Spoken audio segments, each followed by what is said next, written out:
Bien, premièrement, merci. Merci d'avoir pensé à moi pour cette présentation-là d'ouverture. C'est un plaisir, encore une fois, d'être ici. Moi, je suis un petit gars des Cantons de l'Est, donc pas tellement loin d'où j'ai grandi. Et aujourd'hui, ce que je veux vous présenter un peu, c'est notre perspective sur le Québec et son avenir rapproché. À partir de ce sondage-là, on a demandé aux Québécois de rêver, de mettre un peu leurs lunettes roses et de nous dire qu'est-ce qu'ils entrevoient comme étant le Québec de demain. Mais vous me permettrez, à travers cette présentation-là, d'être aussi un peu cynique.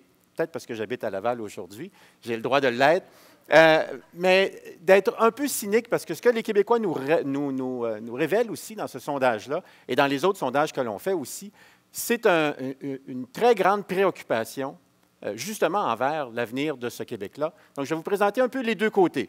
Autrement dit, moi, je dis souvent, je ne suis qu'un sondeur, donc, s'il vous plaît, ne tirez pas sur le messager.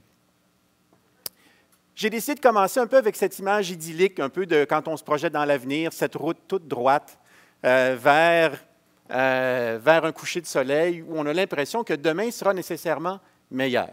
Mais est-ce que c'est ce que les Québécois nous ont révélé dans le sondage? Donc, le Québec de nos rêves, c'est un vaste sondage. Je ne vous parlerai pas des 74 pages de données qui sont là, parce qu'on en aurait pour l'avant-midi, mais je vais vous faire un résumé assez rapide de ce que les Québécois nous ont dit quand on leur a demandé, justement, de mettre leurs lunettes roses et de se projeter en 2010. On leur demandait 2020. Où allons-nous être en 2020? Qu'est-ce que vous souhaitez pour le Québec dans 10 ans? Et 2020, ça s'en vient, c'est demain, là, en termes politiques. Premièrement, ce que les Québécois nous ont dit, c'est qu'avant tout, on a un présent à refaire. L'état d'esprit des Québécois, on le voit très rapidement dans ce résultat-là. Au sondage, on leur a demandé, est-ce que généralement le Québec s'en va dans la bonne direction? Non, pas pantoute. C'est un peu ce qu'ils nous révèlent.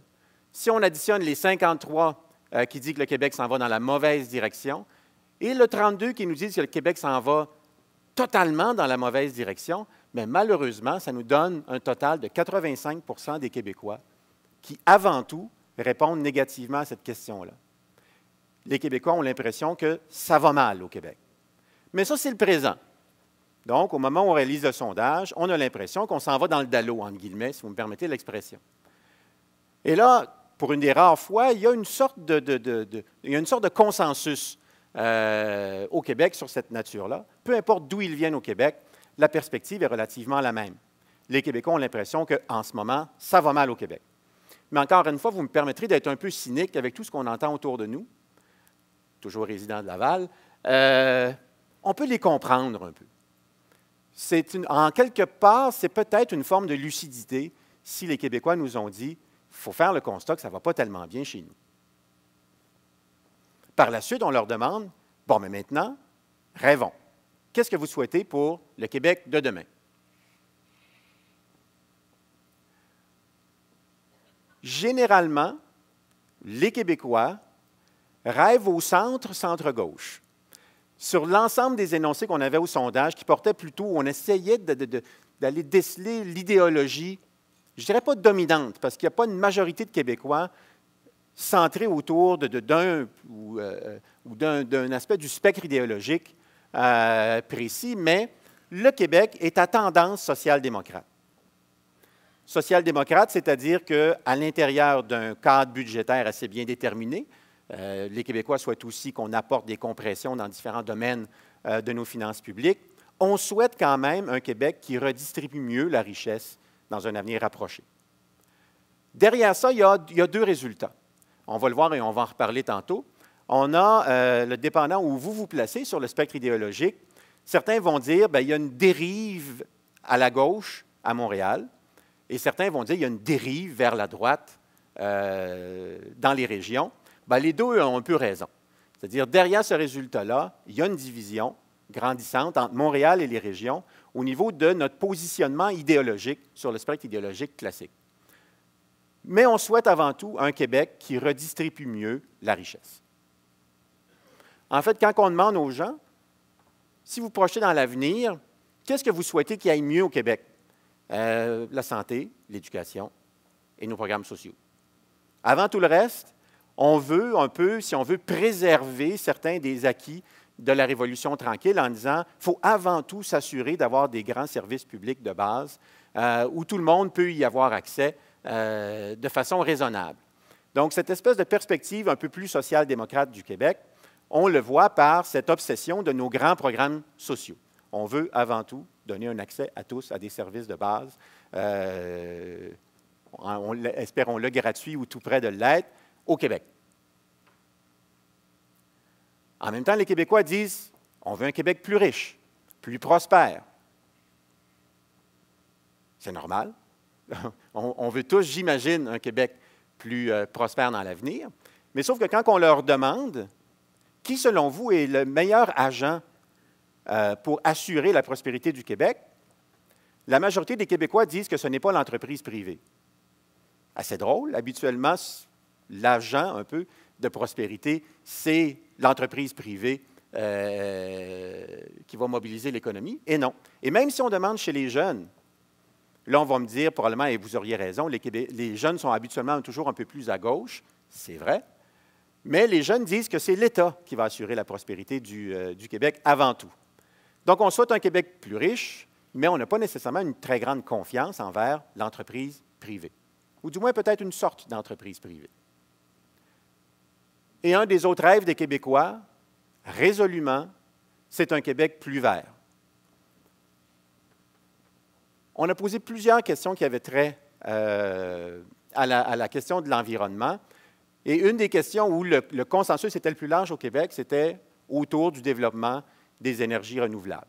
Donc ça, véritablement, s'il y a un endroit au Québec où il semble se dégager un consensus, c'est à ce niveau-là. On souhaite donc un Québec qui nécessairement se pose la question du développement durable en incluant toujours cette espèce il y a un peu comme trois pattes à la dynamique du développement durable. Donc, celui de l'écologie, de l'environnement, doit demeurer une préoccupation centrale.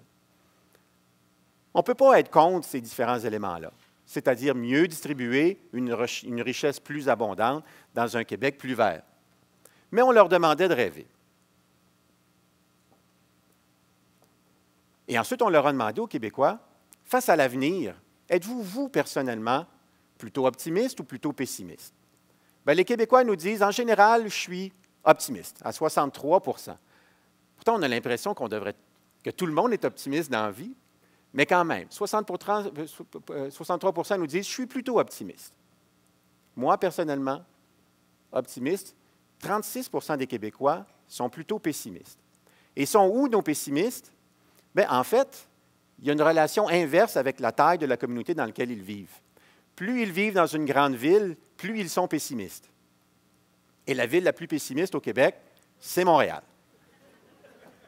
On peut le dire aujourd'hui, quoique peut-être à l'autre bout de la caméra, il y a des Montréalais aussi. Mais effectivement, Montréal est la ville la plus pessimiste au Québec. Mais on leur pose une question un petit peu plus loin au sondage. Après qu'on leur a demandé quels sont tous les vœux que vous souhaitez pour le Québec de demain, pensez-vous qu'on va y arriver? Eh bien là, 39 ont dit « Ah, on a des bonnes chances d'y arriver ». 56 disent « On n'a pas grand chance d'y arriver ». Et 5 disent « On n'a aucune chance d'y arriver à ces rêves-là que je viens de vous exprimer ». Comment on réconcilie « Moi, je suis optimiste, mais on n'y arrivera pas ».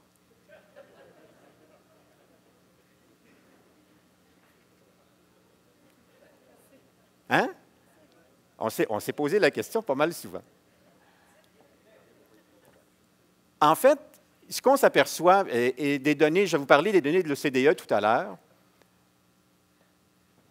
les Québécois se sentent individuellement optimistes, mais quand ils se projettent, je pense que Mme Cazin a dû lire mon PowerPoint hier en 2 tournages de JE, quand elle parlait du macroscope et du microscope, quand les Québécois se regardent dans le microscope, ils sont optimistes.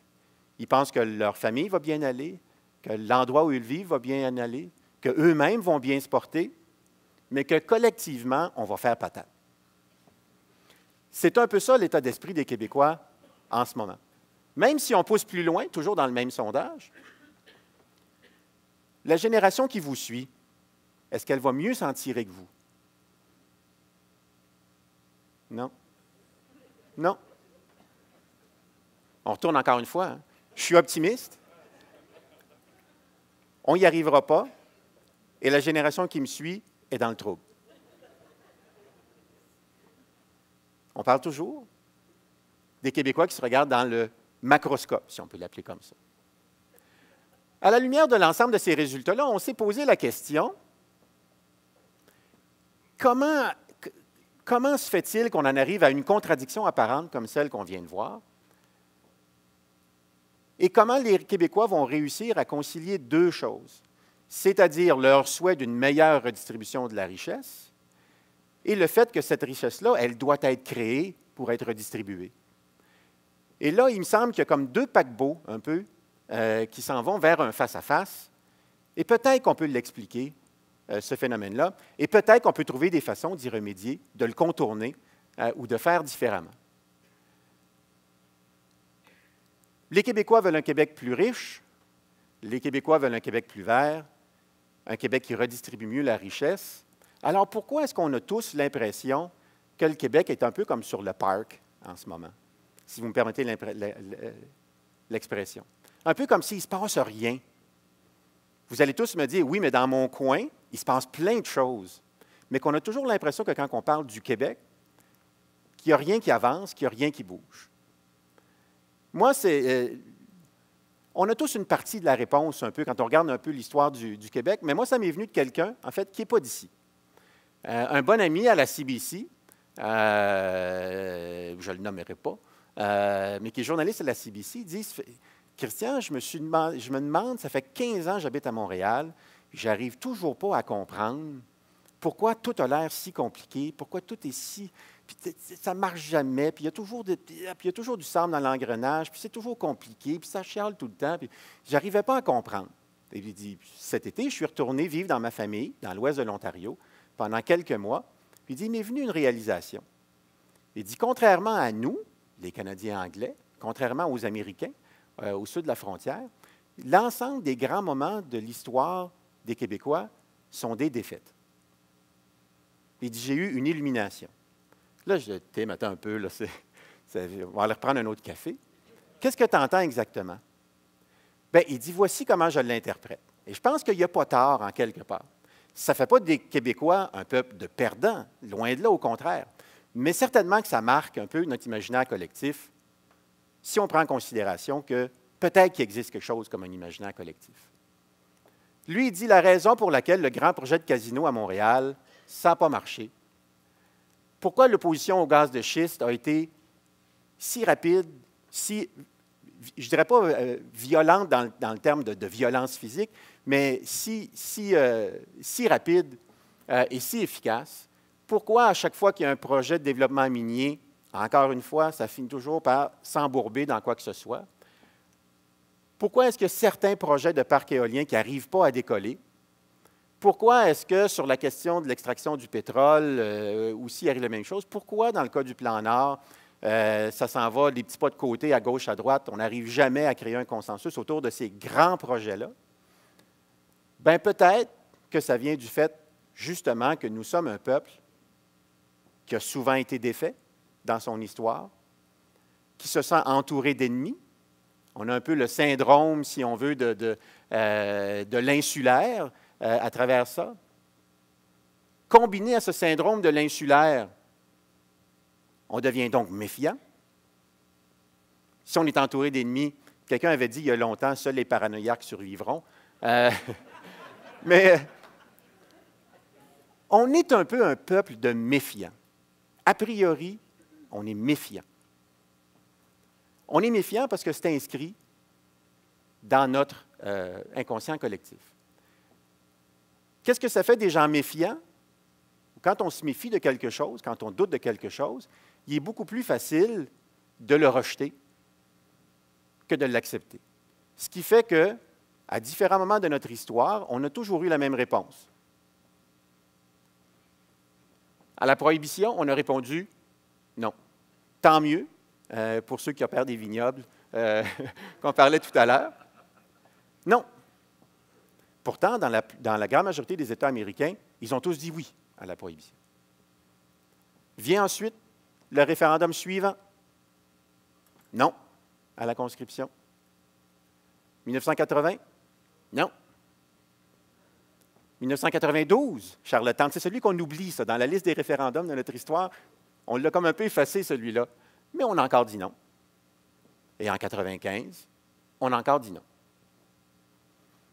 Les Québécois sont un peuple de méfiants qui, a priori, redoutent et doutent de grands projets et préfèrent, a priori, dire non que dire oui. Ça, c'est un peu le point de départ d'où on est. Ça fait de nous aussi un peuple un peu fataliste, ce qui explique tous les résultats qu'on a présentés au début. On voudrait être optimiste, mais on pense qu'on n'y arrivera pas. On pense que ça va être pire dans l'avenir qu'aujourd'hui, parce qu'on est essentiellement méfiant. Et je dirais pas nécessairement méfiant à tous égards, mais certainement méfiant à certains égards. Moi, je prends toujours l'exemple, par exemple, des référendums, c'en est un. Plus le projet est grand, plus cette méfiance-là va être grande aussi. Donc, autrement dit, si on demande aux Québécois de rêver par le biais du macroscope, des grands rêves, une grande réforme, nécessairement, les Québécois deviennent fatalistes et sont portés à la rejeter ou à la refuser. Puis, vous me permettez, Monsieur le ministre, de faire un petit pas de côté dans la politique provinciale, mais si vous vous souvenez, en 2003, élection majoritaire des libéraux, engouement, lune de miel avec le nouveau premier ministre Charest, 6 mois après, 9 projets de loi passés sous le bâillon, des réformes qui font peur, la réingénierie de l'État. Oh, mon Dieu. Parlez-nous surtout pas de réforme. Même chose arrive cet automne, élection du gouvernement du Parti québécois. Aussitôt qu'on a commencé à dire, bien là, on nous a élus pour faire des changements, aussitôt qu'il en a parlé, oh, puis les Québécois ont décidé de reculer. C'est un peu comme si les Québécois, mettons que le Québec est un édifice, c'est un peu comme si les Québécois ne voulaient pas élire un nouvel architecte, ne voulaient pas élire un nouveau charpentier, ils voulaient juste un meilleur concierge. Plus le projet de réforme est grand, plus le projet de réforme est large, plus les Québécois ont tendance à peser sur le frein.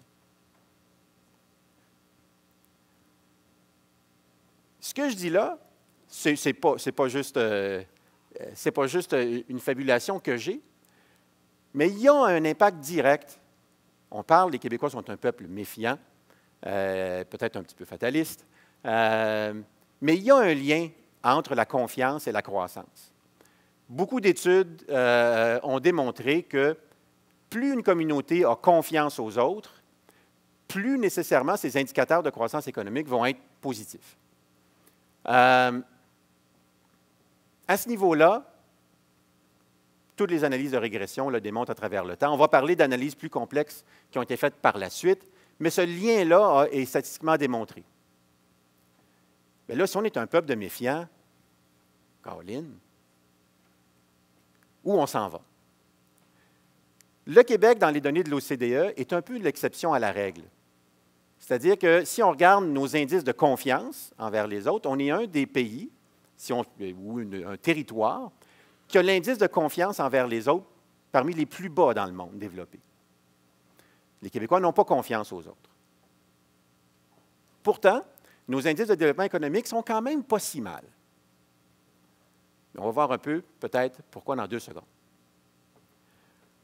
Une des raisons qui font qu'on est un peu une exception à la règle vient d'analyses qui ont été faites d'autre part, c'est-à-dire que les Québécois sont, comparativement à l'ensemble des pays développés, on est un peuple qui se sent compétent, mais qui est en contrepartie un des peuples les plus méfiants, ce qui a peut-être un impact sur la façon dont on peut entrevoir la croissance ou la richesse ou le développement au Québec dans l'avenir. Un peuple, donc, qui s'estime compétent, mais qui est très méfiant, fait de nous peut-être un peuple souvent de contradiction. Ce lien qui a été souvent démontré, il y a des travaux d'économistes qui ont un peu fait école dans ce domaine-là, c'est effectivement que plus le sentiment qu'on peut avoir confiance en ceux qui nous entourent, le principe voulant que ça nous soulève, dans le fond, ça enlève des barrières politiques au développement, au projet dans une société. Ça permet de bien huiler, si on veut, de mettre en place les conditions à la création de richesses. Aussi, ce que ça démontre, c'est que plus on a confiance aux autres, plus la volonté ou plus le taux d'entrepreneuriat, donc de personnes qui veulent se lancer en affaires, est important. Donc, plus le taux d'entrepreneuriat est important, plus la croissance économique va suivre. Donc, un ensemble, si on veut, d'aiguilles qui se mettent à la bonne place si on fait confiance en ceux qui nous entourent. Donc, la théorie veut que notre équité, si on parlait un peu d'un territoire comme étant un produit ou une entreprise, notre équité de marque en termes de capital social dans une région mène à un impact du politique sur l'économie et non l'inverse. C'est-à-dire, si on fait confiance à ceux qui nous entourent, si on embrasse notre communauté comme disant « elle va me porter avec elle vers quelque chose de mieux », plus les barrières politiques tombent et plus la croissance économique peut en résulter. Donc, la confiance envers les autres, plus elle est élevée, plus mes indicateurs de croissance économique le seront. Ça nous donne quelque chose comme ceci. Donc là, pour ceux qui sont des adeptes de régression linéaire, vous allez me dire, bien, ça, c'est une régression qui est non linéaire. Vous auriez raison.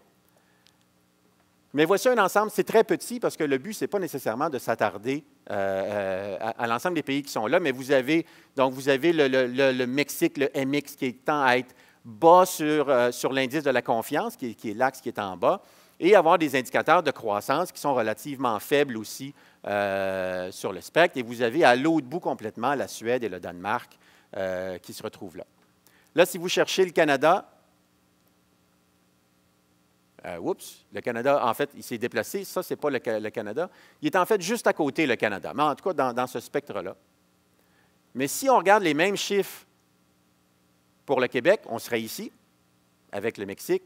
Et si on regarde le Canada anglais, eh bien, on serait à l'autre bout du spectre. Donc, une fois qu'on divise la donnée canadienne, on s'aperçoit qu'il y a deux réalités différentes. Donc, encore une fois, notre indice de confiance au Québec est très faible. On est méfiant envers les autres. Et on a des indicateurs de croissance qui sont corrects, parce qu'on a un sentiment de compétence personnelle qui est relativement élevé.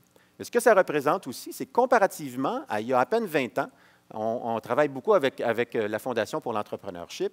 Aujourd'hui, comparativement à il y a 20 ans, il y a moins où le souhait de devenir un entrepreneur, on est une des régions qui est la plus faible avec le Saskatchewan et l'île du Prince-Édouard, comparativement à la moyenne canadienne. Il y a 20 ans, on était les champions de l'entrepreneurship. Aujourd'hui, nous ne le sommes plus au Québec. Et certains diront, des adeptes de ces théories-là, diront que c'est directement relié justement avec notre manque de confiance envers les autres. Un peuple méfiant, donc, porté à rejeter les grands projets, ça fait un peuple aussi de contradictions. Des contradictions, j'ai mis celle-là en évidence parce que dans la plupart des sondages qu'on va réaliser, de plus en plus, avant de regarder la différence entre hommes-femmes, avant de regarder la différence entre jeunes et moins jeunes, on regarde c'est quoi la différence entre Montréal et le reste du Québec. Parce que dans tous nos sondages, il existe de plus en plus un gouffre qui sépare ces deux grandes communautés au Québec. Je vous dirais que c'est encore plus important dans certains domaines spécifiques, dont le développement économique et la question environnementale au Québec. Plus on est loin de l'arbre, plus on l'aime, dans le fond, si on voulait le simplifier à outrance. Mais cette division-là idéologique, cette division-là au niveau des opinions des Québécois est de plus en plus marquée entre Montréal et ses régions. Il y a, à un moment donné, souvent on entendait parler de ça, il y avait des termes qui existaient, ou le consensus québécois. Il n'y a pas grand-chose sur lequel il y a un consensus aujourd'hui au Québec. Ça, on n'est pas plus mal pour autant. Mais le Québec, dans le sens où on pouvait le dire auparavant, avec un grand L majuscule, selon moi, n'existe plus vraiment. Il existe des Québec. Le Québec est une société pluraliste, hétérogène, où, pour toutes sortes de raisons, les Québécois ont différents intérêts et différentes façons d'entrevoir l'avenir. On n'est plus un peuple monolithique, comme on l'a peut-être dit auparavant. Ce qui fait de nous, si on est une société pluraliste, hétérogène, un peuple de contradiction, mais encore une fois, on n'est peut-être pas plus mal pour autant. Ce que ça veut dire, un peuple de contradiction? Bien, ça veut dire peut-être ça. Donc, voici où nous sommes rendus. C'est peut-être un des constats, justement, que ce Québec-là est de plus en plus morcelé au niveau de sa façon de concevoir son avenir. Pour nos parlementaires qui sont dans la salle, vous reconnaîtrez ce résultat-là.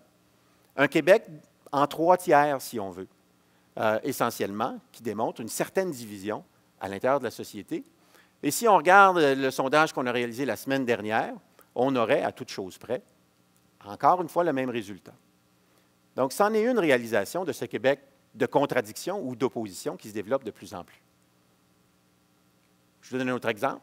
68 des Québécois se disent opposés à l'extraction des gaz de schiste, mais 73 sont favorables à l'extraction du pétrole.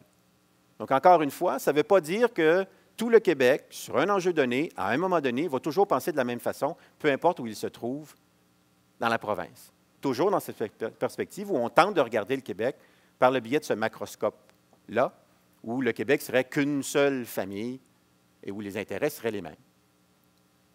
On a posé cette question-là l'année passée, donc, mais quand même, c'est révélateur. Dans un sondage, on pose la question « Que pensez-vous du plan Nord du gouvernement de M. Charest? » 39 disent que le plan Nord, c'est une bonne idée, généralement.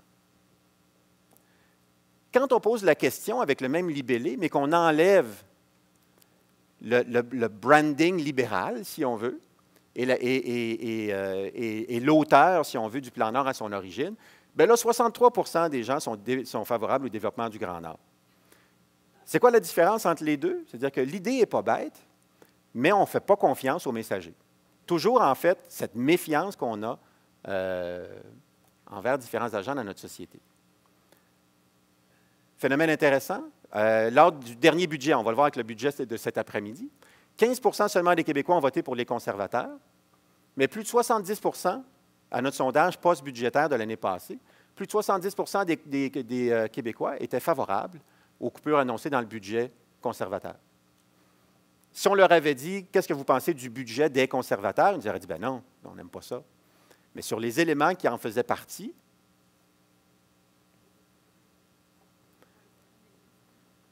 57 des Montréalais disent qu'il faut favoriser l'environnement au détriment de la croissance économique. 68 des autres Québécois, des régions, disent exactement le contraire. 59 des 18-34 ans au Québec sont opposés aux tickets modérateurs en santé. 61 des 35 ans et plus, ils sont plutôt favorables. Il y a comme ça au Québec, peu importe la nature de l'enjeu, des contradictions importantes, mais la contradiction la plus importante, maintenant, se fait en Montréal et ses régions. Comment y remédier dans l'avenir? Il y a certainement des solutions. Un des problèmes et une des façons, ou un des éléments qui fait que, selon nous, on se retrouve un peu aujourd'hui dans cette impression-là que le Québec est sur le parc, que les grands projets, avec un G majuscule et un P majuscule, n'arrivent pas à débloquer ou à aller de l'avant, vient du fait que, selon nous, on a opéré une espèce de glissement à travers le temps. C'est-à-dire que c'est bien de rechercher le consensus social, mais aujourd'hui, selon nous, le résultat en est qu'on cherche un peu ce que j'appellerais l'unanimité sociale. C'est-à-dire, peu importe le projet, aussitôt qu'il y a 3 mains qui se lèvent, oups, il y a un problème. Oups, ça ne va pas là. Peu importe la taille des groupes ou du groupe qui s'oppose à un projet, du moment qu'il y a du sable un peu dans l'engrenage, ça ne marchera pas. Je ne sais pas si vous avez remarqué, mais dans certains projets, moi je me souviens de certains où on a été appelé à sonder. 80 de la population sont en faveur d'un tel projet, de l'établissement d'une entreprise dans un secteur en particulier, dans leur communauté. Puis là, après ça, tu regardes les journaux, puis tu as l'impression que c'est le bordel total, que la population est massivement opposée au projet.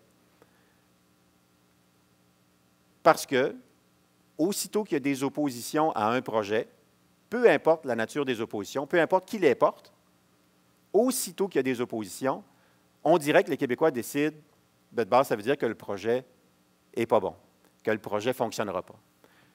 Et ce phénomène-là de la recherche de l'unanimité sociale est un danger pour bien des projets de développement au Québec. Aussitôt qu'il y a de l'opposition, il y a du doute. Les Québécois sont un peuple de méfiants.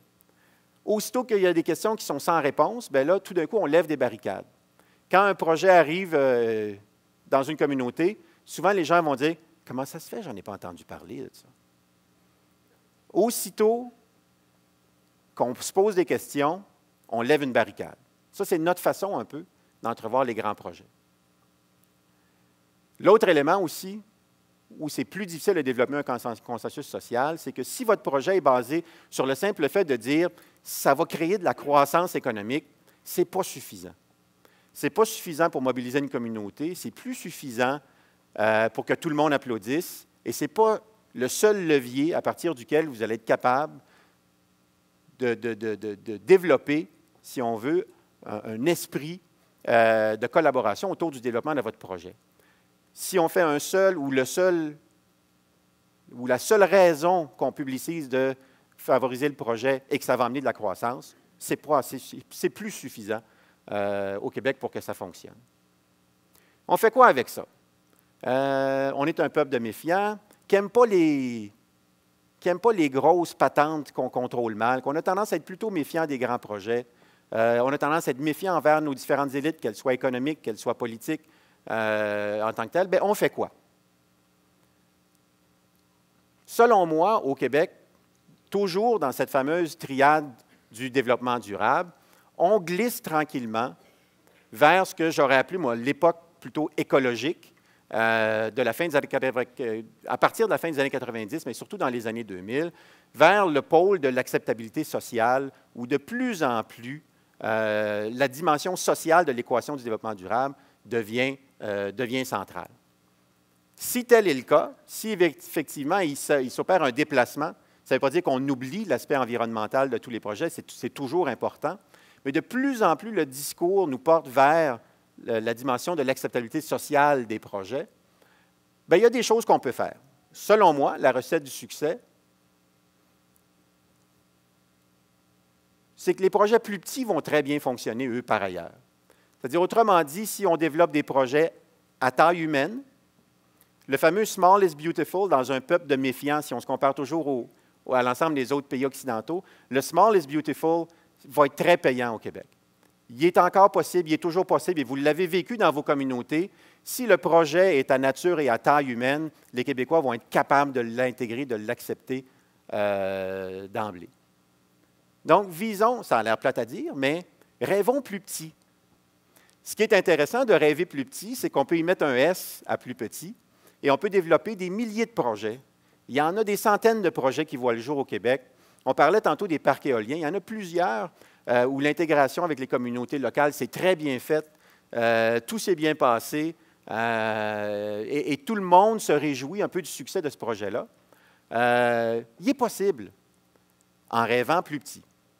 L'autre aspect, si vous êtes un entrepreneur, si vous êtes un élu municipal, si vous êtes un agent de développement dans votre communauté, il faut pratiquer ce que j'appellerais la transparence extrême. On l'a vu tantôt, aussitôt que les Québécois se posent des questions, ils lèvent un doute, ils lèvent une barricade. Donc, la transparence, ce n'est pas un luxe, ce n'est pas le fun. La transparence, c'est rendu une nécessité. Puis on regardera, si vous preniez les projets qui ont bien fonctionné dans vos communautés, c'est où la communauté a été engagée, rencontrée, informée dès le tout début du projet. À sa source même, plus on le fait tôt, dans un souci de transparence que j'appelle extrême, plus on s'aperçoit qu'en bout de ligne, le projet ne sera peut-être pas fait à la vitesse qu'on le souhaitait. Il a peut-être dévié un peu de son chemin initial, mais vous allez percevoir que le dossier va être un succès si, dès le début, en toute transparence, la communauté locale a été impliquée dans le projet. On s'en va vers ce que j'appellerais une nouvelle définition de la communauté.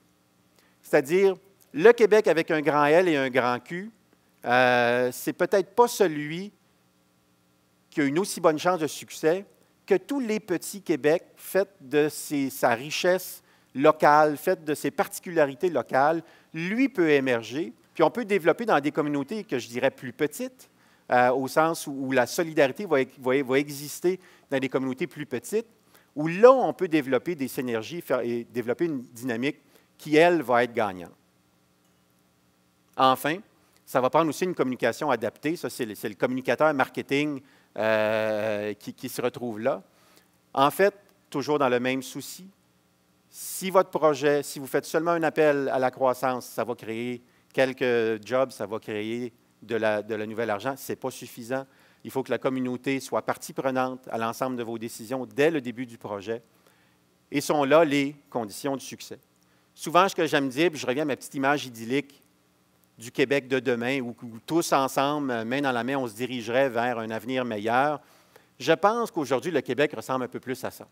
Donc, le Québec de demain, selon moi, se bâtit sur les Québec d'aujourd'hui, celui de petites initiatives gagnantes faites en toute transparence avec l'implication des agents de la communauté. Merci. Merci. Merci. Est-ce qu'il y a un psychologue dans la salle? Est-ce que tout ça veut dire que nous sommes un Québec bipolaire? Je pense qu'on a besoin d'aide. Oui, bien, c'est un peu le constat qu'on faisait. C'est les petits projets. Le Québec est rempli de petits succès, mais de gros échecs. Donc, peut-être, justement, on ne devrait pas tabler sur le fait que, ou de mieux réussir là où on réussit déjà bien. Monsieur Bourque, merci infiniment. On va prendre moi, j'aimerais, Caroline, est-ce qu'on a une dizaine de minutes, 5 minutes?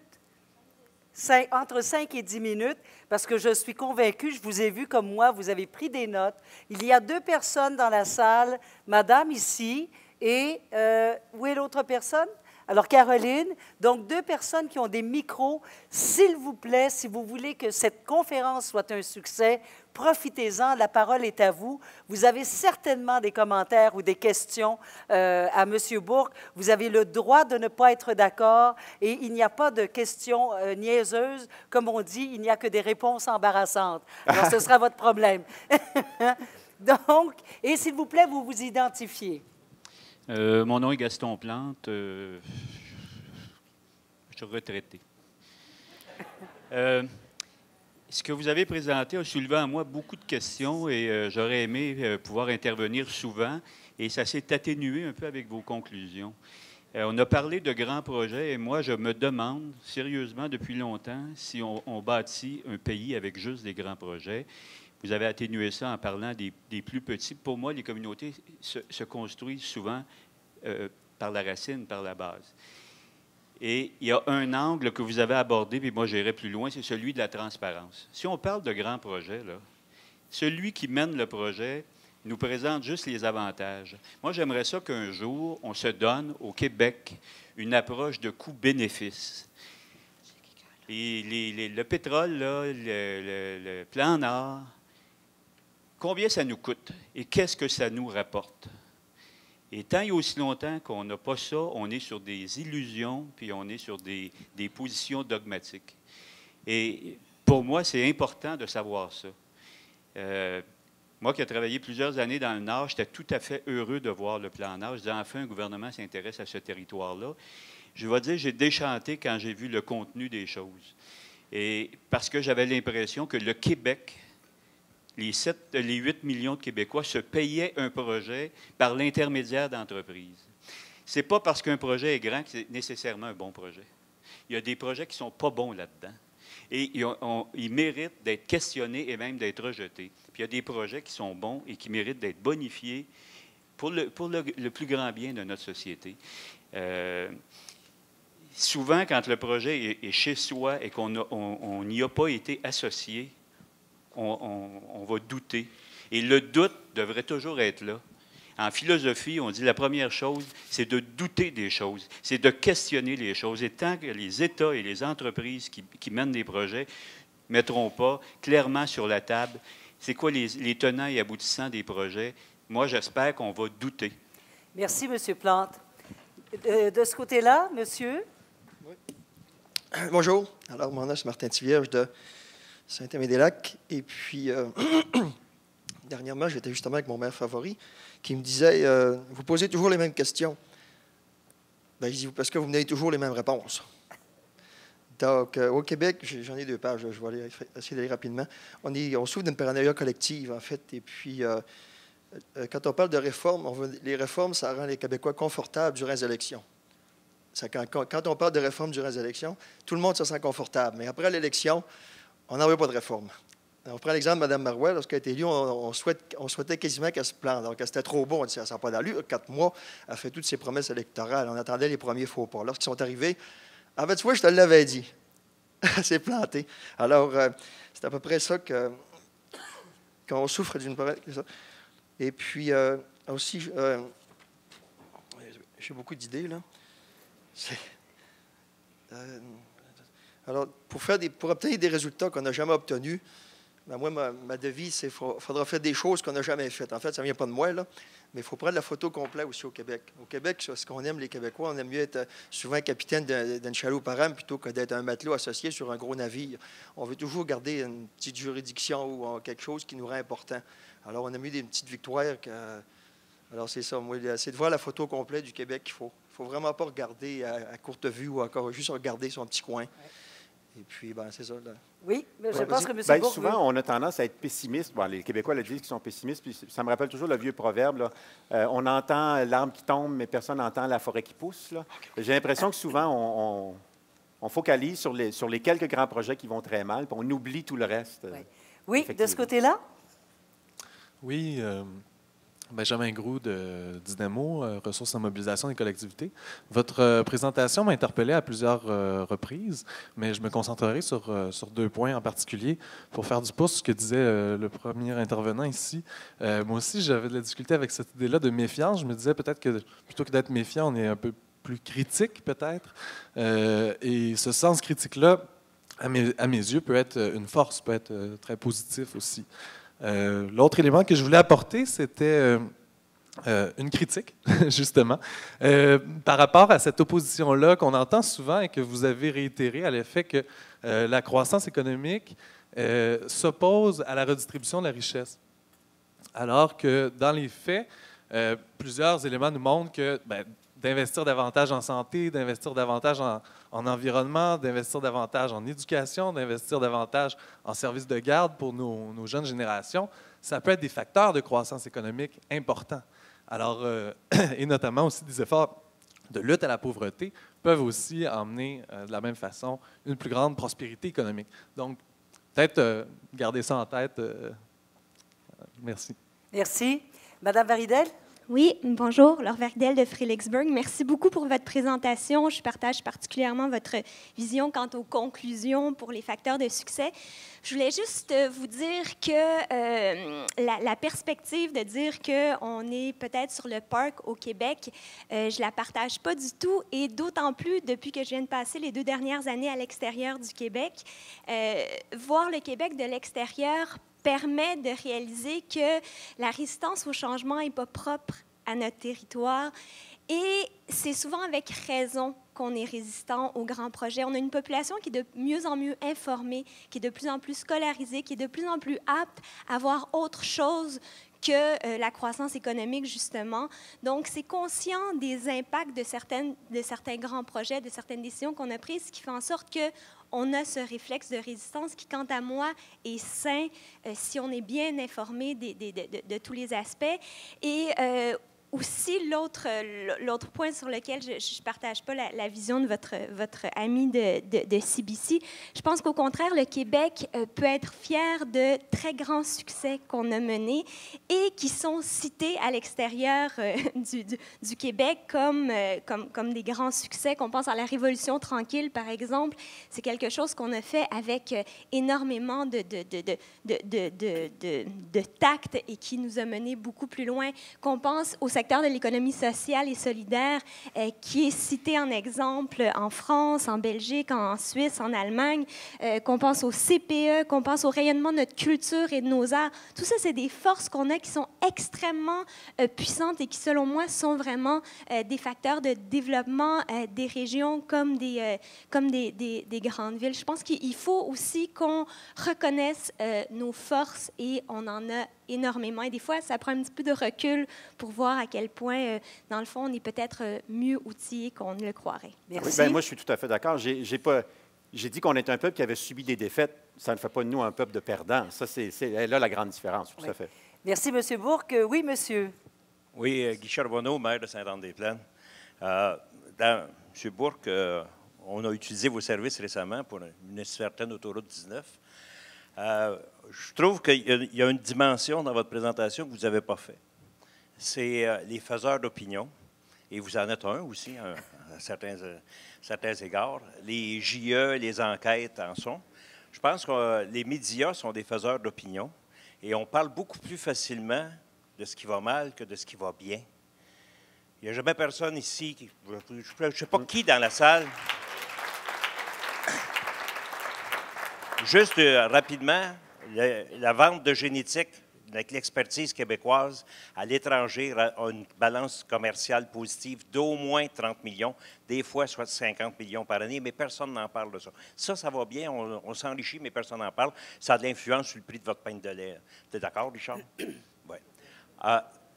Vous ne nous parlez pas de ça, et ça, le succès de toutes ces émissions-là, les radiomans du matin, là, qui sont toujours en train de chialer et taper. On en a moins un peu à Montréal qu'à Québec, mais on en a quand même quelques-uns qui sont toujours en train de taper sur tout le monde. Tous les maires sont rendus des pourris. Les directeurs généraux, bientôt, ça va tous être de ça. Moi, j'en ai un de 33 ans, puis j'y confierais toute mon entreprise au complet, puis je le laisserai faire. Il y a des gens qui sont bons encore, mais on n'en parle pas. Pourquoi qu'on n'aurait pas, avant chaque émission de ce genre-là, un avertissement, comme dans certaines émissions, certaines scènes peuvent offusquer la surveillance parentale. Tous les gens ne sont pas comme ça, mais celui-là, oui, on a le droit d'être informé avec JE, avec enquête, tout ça, mais ce n'est pas tout le monde qui sont des pourris. Oui. Et je pense que ça, on n'en parle pas assez. Et vous êtes des faiseurs d'opinion, et c'est dangereux. C'est bon, l'information, pour prendre la bonne décision, il faut avoir la bonne information, mais des fois, elle a un petit biais. Merci, M. Charbonneau. Alors, je ne sais pas pourquoi, je me suis aussi sentie un petit peu visée. Oui. Alors, permettez-moi quand même de commenter là-dessus. Dans les années 70, Pierre Péladeau, père, avait mis en publication un journal de nouvelles positives. Eh bien, ça ne s'est pas vendu, cher monsieur. Et je vous relance la balle. Vous savez, les émissions à succès où on est un peu faiseur de troubles, les mauvaises nouvelles, eh bien, ce sont des cotes d'écoute absolument faramineuses. Et tout ce qui est positif, il y a des canaux maintenant où on a des nouvelles positives, où il se passe quelque chose. Prenez Canal Historia et Canal D, enfin tout ça, eh bien, il y a très peu de cotes d'écoute. Alors, c'est un peu la faute de tout le monde, je dirais. Mais c'est vrai, moi je suis d'accord avec vous, que les faiseurs d'opinion, les médias, parfois, on arrive avec un AK-47 pour tuer une mouche, je vous l'accorde. Peut-être que M. Bourque a envie d'ajouter quelque chose là-dessus. Non, mais moi j'abonderais dans le même sens. En fait, ça permet de maintenir un certain cynisme ambiant qui est un peu désolant, oui.